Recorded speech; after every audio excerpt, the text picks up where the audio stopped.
Ambassador Gray stood at the massive viewing window of the Council's flagship, his tall, slender form reflected against the backdrop of Earth's blue sphere. After 10,000 years of peaceful expansion, the Galactic Council had perfected the art of first contact. Yet something about this planet made Gray's inner sense tingle with unease. "The scans are complete, Ambassador," reported the ship's captain. "They have achieved spaceflight, nuclear power, and global communication networks. Standard Category 3 civilization markers." Gray nodded, his silver skin catching the starlight. "Begin the standard greeting protocol. Broadcast on all frequencies in their major languages." The message was simple and had worked countless times before. "Greetings, people of Earth. We come in peace as representatives of the Galactic Council, a federation of over 10,000 species united in harmony and progress. We wish to open diplomatic relations." Then they waited and waited. In the Council's long history of first contact, no species had ever taken more than an hour to respond. Most replied within minutes, their excitement and wonder filling the communication channels. After 6 hours, Gray called a meeting of his diplomatic team. "Report. What are we seeing from their communications?" The chief analyst stepped forward. "That's the strange part, Ambassador. They're clearly receiving our message. We can detect their monitoring equipment tracking our ships. But instead of responding, they're just continuing their normal activities. Their military vessels have moved to defensive positions, but they haven't powered weapons. Their media networks are running regular programs. It's as if they're deliberately ignoring us." Gray felt a chill run through his body. In all his years of service, he had never encountered this reaction. "Show me their military movements." The holographic display revealed Earth's ships and satellites maintaining perfect formation around their planet. Not the chaotic scrambling of a primitive species in panic, but the coordinated dance of a well-prepared force. "Ambassador," the sensor officer called out, "we're detecting unusual energy signatures from the planet's dark side. They appear to be powering up some kind of planetary shield system." Gray moved closer to the window, studying the seemingly peaceful planet below. "They knew we were coming," he said quietly. "Not just suspected. They knew, and they prepared." The captain shifted uncomfortably. "Should we initiate the second phase contact protocol? Perhaps a more direct approach?" "No." Gray's response was immediate. "Something is different here. Their behavior suggests they have been anticipating extraterrestrial contact for some time. Yet, instead of reaching out or responding to us, they choose silence." He paused, considering the implications. "They're sending us a message through their silence." As if confirming his words, a single text-only message appeared on their communication screen. "Message received. No response required. Maintain current distance from Earth orbital space." The bridge crew stared at the message in stunned silence. No species had ever rejected the Council's diplomatic overtures. The usual response was enthusiasm, sometimes fear, occasionally caution. But never this calm, calculated dismissal. "Ambassador," the captain said, "the Council will expect a report. What should we tell them?" Gray continued watching the planet, noting how Earth's ships had positioned themselves in a perfect defensive grid, showing both their technological capability and their clear warning. "Tell them we've encountered something unprecedented.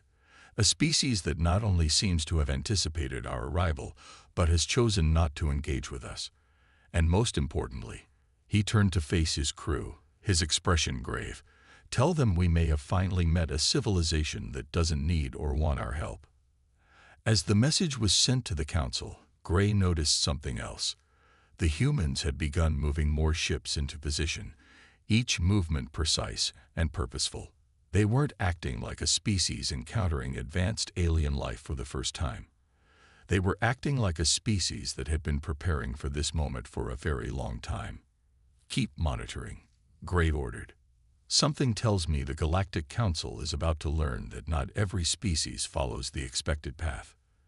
The humans, it seems, have their own plans." The Grand Chamber of the Galactic Council buzzed with nervous energy.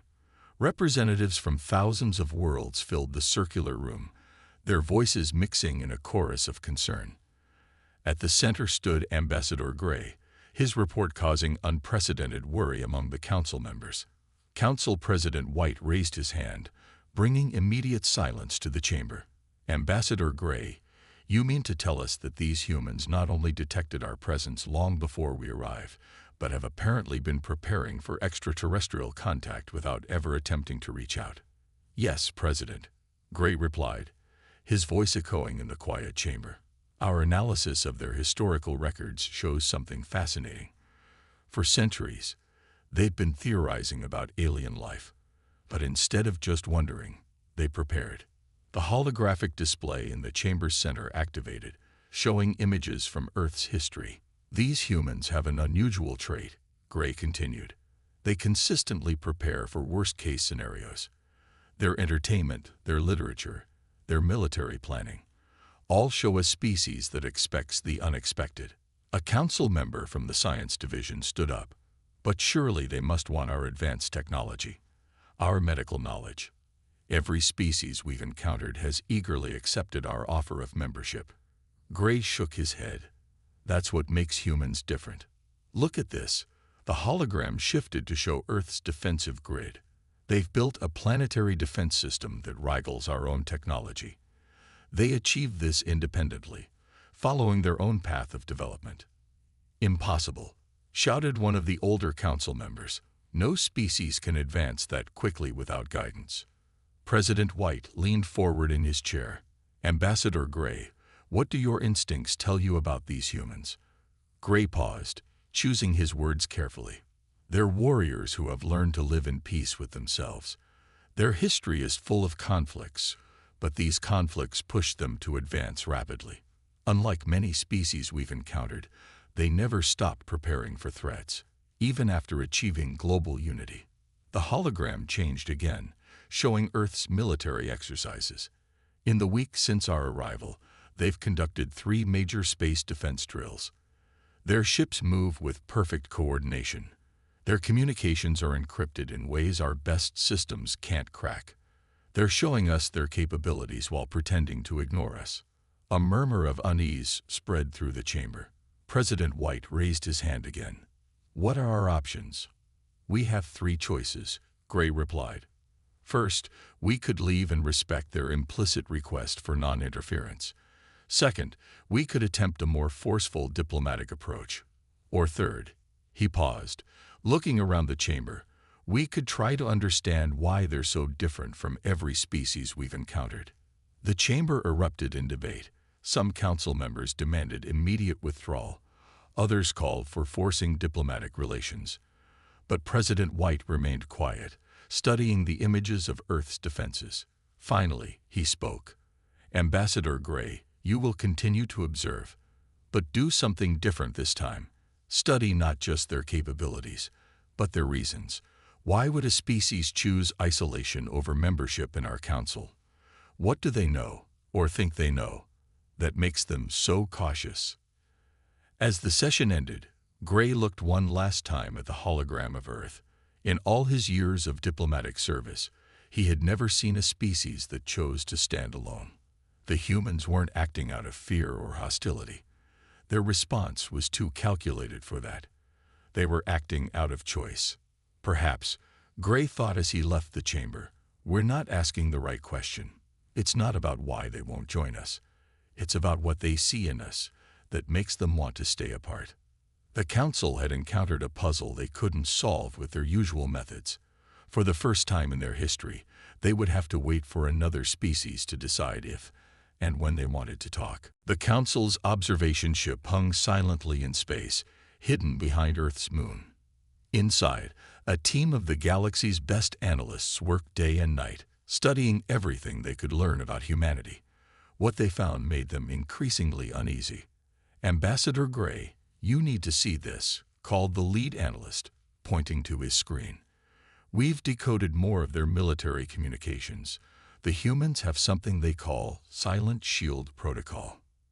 Gray moved closer, his silver eyes reflecting the data streaming across the screen.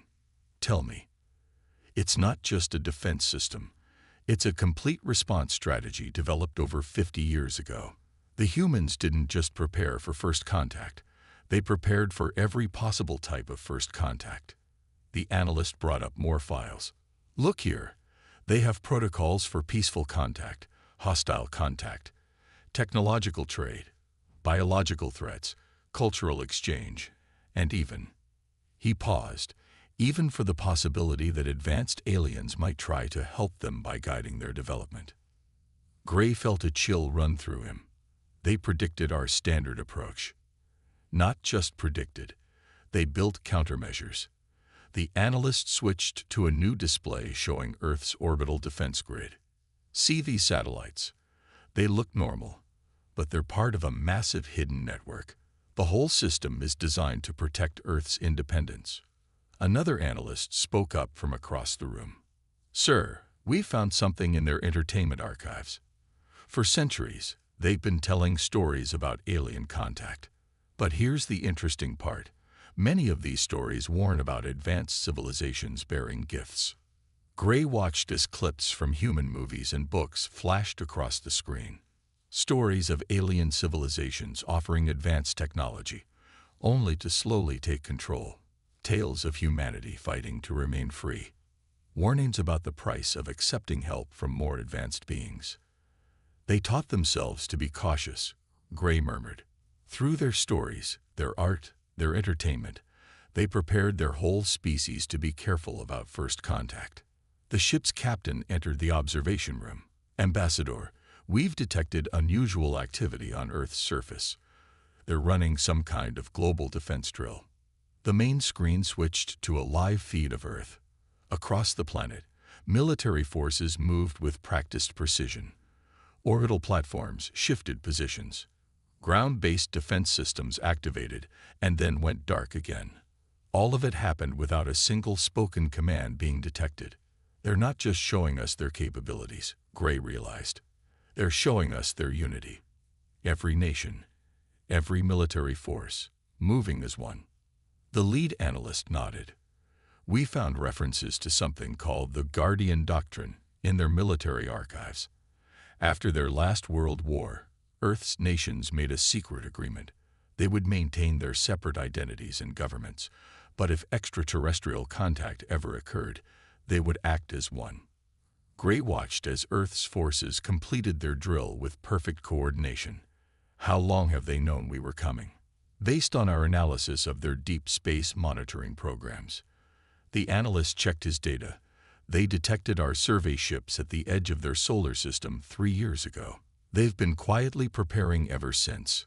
3 years, Gray repeated softly. Most species would have announced the discovery to their whole world, started celebrations, begun preparing welcome ceremonies. The humans did something else, the captain added. They kept it secret, strengthened their defenses, and created the Silent Shield Protocol, all without causing panic or revealing they knew about us. Gray turned away from the screens, his mind racing. We thought we were studying them, but they've been studying us too. Every move we make, they watch and analyze. They're not responding to our messages because they're learning about us through our actions. Ambassador, the lead analyst said quietly, what do we do now? Gray looked back at the image of Earth, seeing it with new eyes. We keep watching. But understand this. We're no longer dealing with a primitive species learning about the galaxy.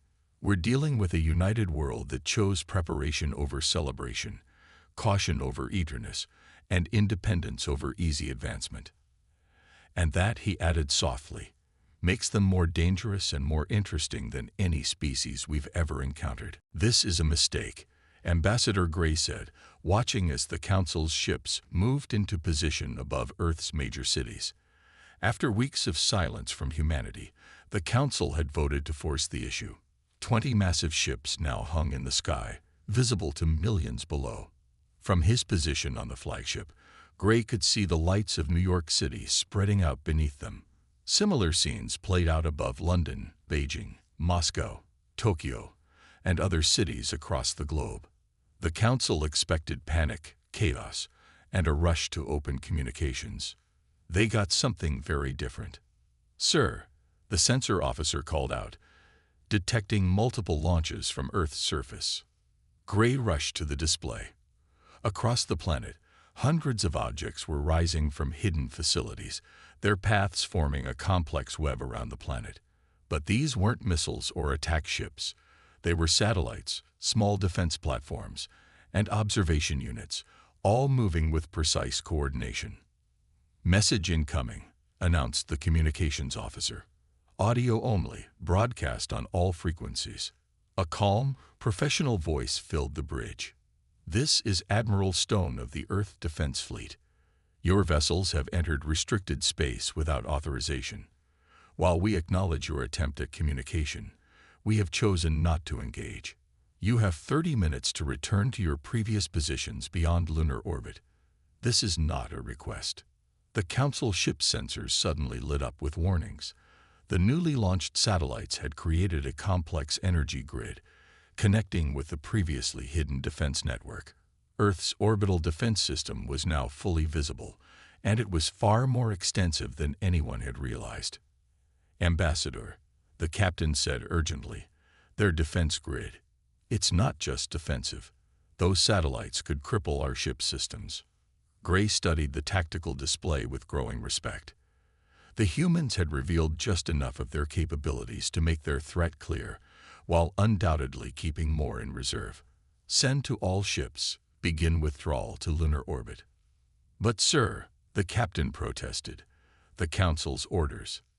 The Council didn't expect this level of preparation. Gray replied firmly, "Look below." On Earth's surface, there was no panic, no chaos. News channels continued their regular broadcasts, though now they included calm announcements about a planned defense exercise. People went about their daily lives, occasionally glancing up at the massive ships with what looked more like annoyance than fear. As the Council ships began their retreat, another message came through.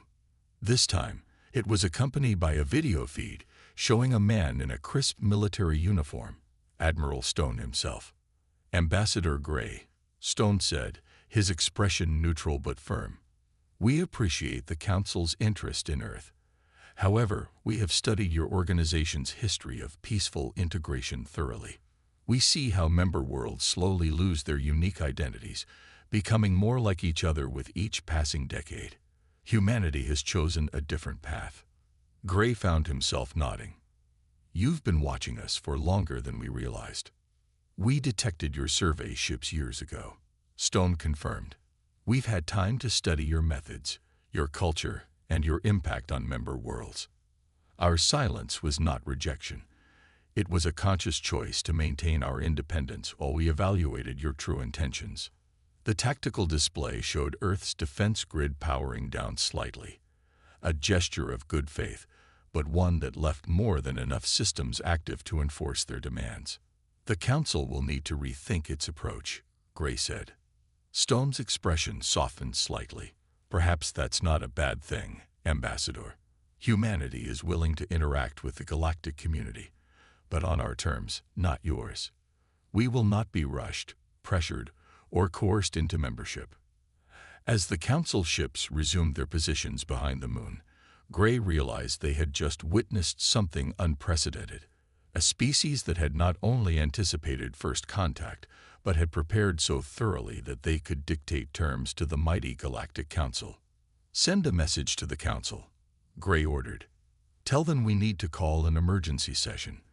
The humans haven't just rejected our diplomatic approach. They've proven it needs to change." The emergency session of the Galactic Council had been running for 3 days straight. The Grand Chamber, usually a place of calm debate, had turned into an arena of heated arguments. The humans' response to their show of force had split the Council into opposing camps. "This is unacceptable," thundered Councilor Red, his fist striking the podium. "No species has ever dared to threaten Council ships. We must show them the consequences of such defiance." Murmurs of agreement rose from one section of the chamber, but Ambassador Gray noticed that many other Council members remained silent, their expressions thoughtful. President White raised his hand for silence. "Before we continue this debate, I believe we should review the humans' capabilities one more time. Ambassador Gray, please proceed. Gray stepped to the center of the chamber, activating the holographic display. The humans' silent shield protocol isn't just a defense system. It's a statement. They revealed exactly enough technology to show us they can match our capabilities, while clearly holding more in reserve. The display showed Earth's defense grid, now mostly hidden again, but still actively monitoring Council ships. More importantly, they showed perfect unity. Every nation, every military force, working together without hesitation. No chaos, no panic, no internal disagreement. That's exactly why they're dangerous. Counselor Red interrupted. A species that united and advanced, choosing to stand apart. They could become a threat to galactic stability. Or, came a quiet voice from the other side of the chamber, they could be exactly what we need. All heads turned to Counselor Blue, one of the oldest members of the Council. She hadn't spoken since the session began. For 10,000 years, she continued, we followed the same pattern. Find developing worlds, offer them membership, guide their development. And yes, we've built a peaceful galaxy, but look at what we've lost. She gestured to the gathered representatives. How many member worlds now look almost identical? How many unique paths of development have we inadvertently stopped? The chamber fell silent. Gray showed more images from Earth, their art, their cities, their way of life. The humans didn't reject us out of fear or hatred. They rejected us because they want to preserve this. He zoomed in on a street scene showing dozens of different cultures mixing together. Their unity doesn't erase their differences. They'd found a way to be one species while remaining distinctly themselves. President White leaned forward. What are our real options? Counselor Red suggests force. But the humans' response to our show of strength proves they're prepared for that. What else? We could blockade their system, one member suggested, force them to engage, and lose any chance of peaceful relations forever, Gray countered. Besides, they show them they can detect our ships at extreme range. They would see any buildup of forces long before we could act. Counselor Blue stood again. There is another option. One we haven't tried in thousands of years. She paused, looking around the chamber. We could wait. Let them develop their own way. Show them that we can respect their choice. And if they become a threat? Counselor Red demanded. They're only a threat if we make them one. Gray replied. They've already said they're willing to interact with us, on their terms. Perhaps it's time for the Council to learn how to deal with a species that sees itself as our equal, not our student. President White was quiet for a long moment, studying the images of Earth. Finally, he spoke. In all our history, we've never encountered a species that could force us to question our own methods. Until now. He looked around the chamber. Perhaps that alone is reason enough to try a new approach. The debate continued, but Gray could see the shift in the room. The Council faced a choice.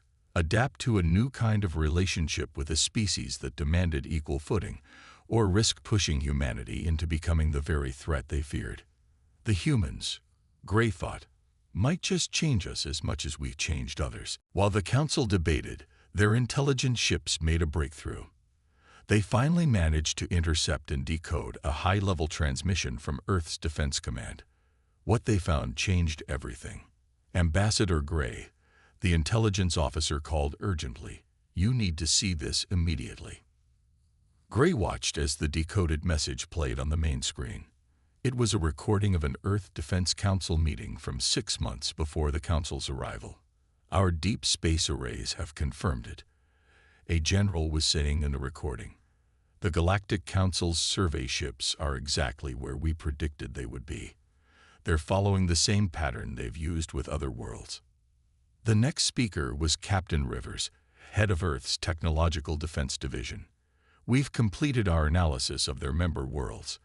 The pattern is clear. Every species that joins the Council gradually loses its unique development path. Within a few generations, they all start to look the same, think the same, develop the same way. Gray felt a chill run through him. The humans had been studying the Council long before first contact, and they'd seen something that troubled them deeply. As if responding to his thoughts, a new message appeared on their communications screen. Ambassador Gray, this is Captain Rivers. We know you've intercepted our transmission. Perhaps it's time we talked properly. Minutes later, a human ship appeared from behind Earth's moon. It was unlike anything the Council had seen before, sleek, advanced, and completely invisible to their standard sensors. Permission to dock with your ship, Ambassador. Rivers' voice came through again. I believe it's time for a demonstration. After receiving clearance from the Council, Gray welcomed Captain Rivers aboard. The human captain was tall, wearing a simple black uniform with minimal markings, but what struck Gray most was her confident, relaxed manner. She showed no fear or awe at being aboard an alien vessel. Your ships have been watching us, Rivers said without preamble. Let me show you what you haven't been able to see. She placed a small device on the briefing room table. A hologram appeared, showing Earth's full defense capabilities. The Council's observers had seen perhaps 10% of their true strength. This isn't about military power, Rivers explained, noting Gray's shocked expression. This is about potential. Human potential. The hologram shifted, showing various Earth cities, laboratories, and research centers. We've been monitoring how the Council influences its member worlds. You provide them with advanced technology, teach them your ways, and help them develop. It sounds wonderful. It has brought peace to thousands of worlds. Gray defended. At what cost? Rivers challenged. Look at your member worlds from 50 years ago, then 100, then 200. They all follow the same development path.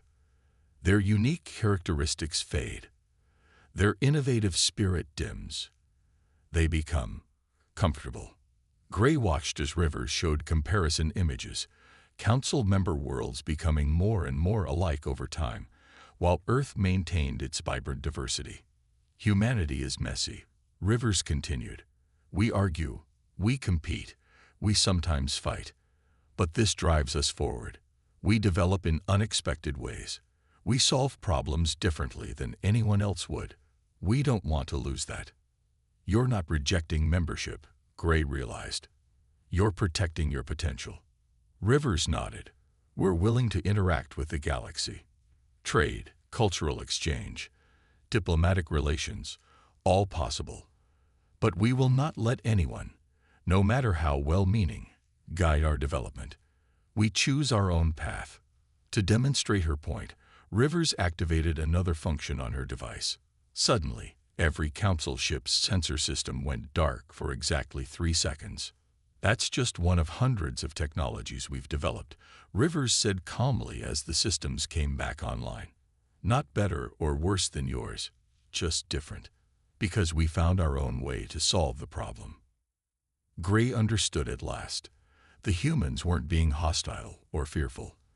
They were protecting something precious, their unique way of seeing the universe. The Grand Chamber of the Galactic Council had never been so quiet. Ambassador Gray stood at the center, presenting his final report on humanity. Behind him, Captain Rivers waited calmly, the first human ever to stand before the full council. Honored council members, Gray began, we came to Earth expecting to find another species to guide. Instead, we found a mirror, one that shows us what we've become and what we've been doing to other species, even with the best intentions. The holographic display showed images from various council member worlds, their cultures slowly blending into uniformity over generations. Then it shifted to Earth, showing its vibrant mix of different cultures, technologies, and ways of life. The humans, Gray continued, have achieved something remarkable. They've united their world without losing their diversity. They've advanced their technology without following our standard development path. They've prepared for threats without becoming threatening. President White leaned forward. Captain Rivers, would you care to address the council? Rivers stepped forward, her simple black uniform standing out among the elaborate robes of the council members. Thank you, Mr. President. I'm not here to criticize the Council. Peace among thousands of worlds is an incredible achievement, but humanity has chosen a different path. She activated a small device, and new images appeared. Earth's ships and satellites pulling back, reducing their defensive posture. We're willing to establish formal relations with the Galactic Council, but as equals, not as students. We'll trade, we'll share knowledge, we'll participate in cultural exchange. But we will develop in our own way, at our own pace. Counselor Red stood up. And if we don't agree to these terms? Rivers smiled slightly. With respect, Counselor, we're not asking for permission. We're stating facts. Earth will interact with the galaxy on these terms, or not at all. The chamber erupted in murmurs, but President White raised his hand for silence. Ambassador Gray, your recommendation. Gray looked around the chamber, meeting the eyes of various council members. I recommend we accept humanity's terms, but more than that, I recommend we learn from them. For 10,000 years, we'd followed the same pattern of integration. Perhaps it's time to consider that there might be other ways. He brought up a final display, a proposed new framework for galactic relations. I suggest creating a new category of relationship with the Council. Not members, not subjects, but autonomous allies, species who maintain their independence while still participating in galactic affairs. You would change 10,000 years of tradition. Counselor Red challenged. Tradition should guide us, not bind us. Counselor Blue responded. The humans have shown us that there can be strength in choosing a different path. President White studied Captain Rivers for a long moment. And what guarantees do we have that Earth won't become a threat to galactic peace? The same guarantee you have from any sovereign world, Rivers replied. Our word, our actions, and our shared interest in a stable galaxy. We don't want to be your enemies or your students. We want to be your neighbors. The president nodded slowly, then turned to the council. It seems we have a choice. We can try to force humanity to follow our traditional path and likely face centuries of conflict. Or we can accept that the galaxy might be large enough for different approaches to coexist. The vote, when it came, was closer than any in council history. But in the end, they approved Gray's proposal. Earth would become the first autonomous ally of the Galactic Council. As Rivers prepared to return to Earth, Gray walked with her to her ship. You've changed everything, you know, he said. Other species will want the same arrangement. Rivers smiled. Change isn't always comfortable, Ambassador, but it is inevitable. Perhaps the Council needed a reminder of that. What happens now? Gray asked. Now. Rivers looked out at the stars. Now we all learn something new, how to be different together. As the human ship departed, Gray watched Earth glowing in the distance. The humans had done more than reject traditional diplomacy. They had shown the galaxy a new way forward, one where unity didn't require uniformity, and where strength could be found in choosing your own path.